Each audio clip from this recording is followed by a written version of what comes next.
Hi everybody, welcome back to this week's video. Today I'm going to walk you through the things that you need to consider if you're trying to choose a healthier peanut butter. I know it seems small and simple, but it's these little things that can really add up. So actually for the rest of this month, all of these videos are going to be helping you make simple swaps to improve those everyday foods that we're using if you're wanting to move into a more whole foods, plant-based way of eating. So if this is your first time seeing these videos, welcome. My name's Danielle. I am a National Board Certified Health and Wellness Coach, and I'm a plant-based nutrition educator. I do these videos every single week inside my private Facebook group and my YouTube channel under the same name of Healthy Living with Danielle Dinkelman. I'd love to see you in either of those places. And you can also follow me and reach out to me on Instagram. dd.healthcoach is my handle there.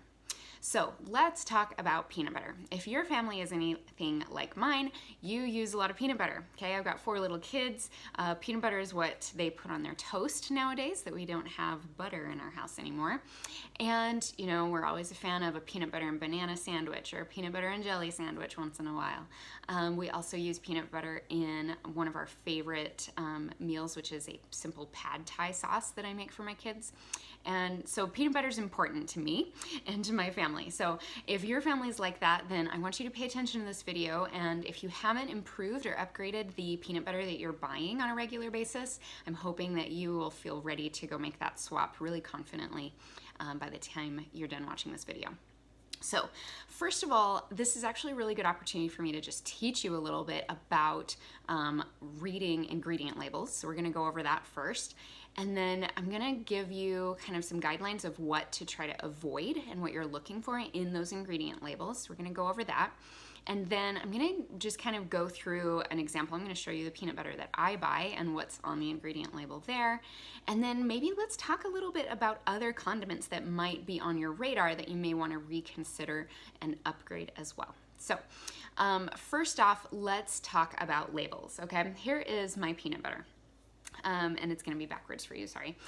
I just want you to be aware that there is a huge industry in the food industry that is just built around marketing, right? So it is their job to entice you with this front label, right?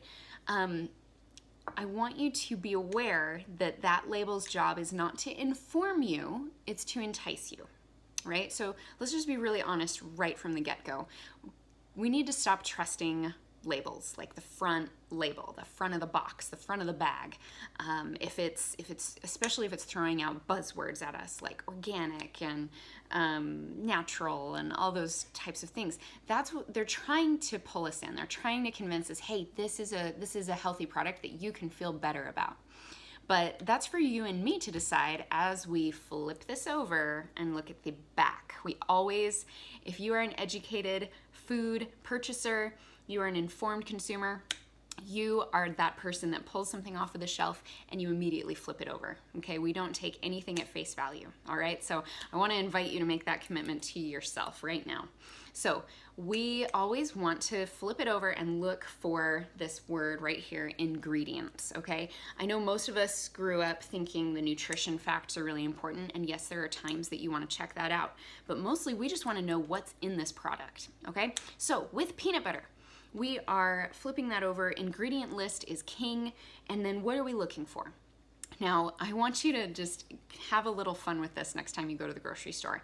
Next time you go over to the peanut butter and jelly and just start picking up like the really big brand name peanut butter jars, okay? And first off, what's gonna blow your mind is how many ingredients are on there, okay? We're talking like 10 to 15 ingredients on some of these peanut butters. Why on earth does peanut butter need to have that many ingredients, right? That's the first question. So first off, we just want to flip that over, see the ingredient label, and on the peanut butter that we're gonna be buying for our families, we want that to be a low number of ingredients. Honestly, the rule of thumb that I use for my family is I'm looking for products that have 5 ingredients or less. Sometimes I even try to shoot for more like 3 if I can, okay? So we just want fewer ingredients is better because then it's less additives and all that stuff. The main additives I want you to watch out for are those peanut butters that have added oils or that have added sugars, Okay, you can do some research on this of, what words are you looking for, but usually it'll say canola oil or peanut oil, safflower oil, sunflower oil. For sweeteners, it'll be anything from, dextrose to all these fancy chemical sounding words, or it'll just say sugar. It'll even say high fructose corn syrup. Any type of syrup is going to be a refined sweetener, right? So you want to get a peanut butter that does not have oil and that does not have sugar. And I'm here to tell you that is possible and that is very doable. Okay, so that is a realistic expectation to start buying peanut butter that has no oil, no sugar. Okay. So for example, my peanut butter that I buy, I get no kickback from this brand. This happens to be Adams. And I know there's a couple other brands out there that have a similar ingredients list, but it says ingredients, peanuts, okay? If you're familiar with ingredients lists, it is listed in order of concentration. So the first ingredient is what it contains the most of. Does that make sense? Okay, this is great news. This is mostly made from peanuts. The next one it's just telling me, it says contains 1% or less of salt. Okay, so there's a little bit of sodium in here. That's the end of the ingredients list, my friends. 2 ingredients. Okay, that's where we want to be. So what other condiments can you think through? Okay, I want you to maybe consider ketchup, look at jelly. There's going to be a few others, if there's different processed, pre-packaged sauces that you have, barbecue sauces, ranch dressing, all those things. I want you to maybe take a minute this week and take a hard look at the bottled condiment style things that are in your fridge. What can you upgrade? What are you ready to let go of? And then what are you going to replace it with?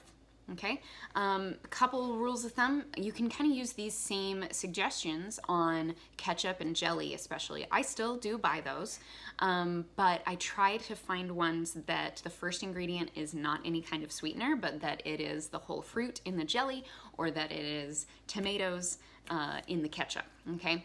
I have found it almost impossible to find a ketchup or a jelly for a reasonable price that does not include some type of sugar, but I feel better about it if it's like 3rd or 4th on the list, okay?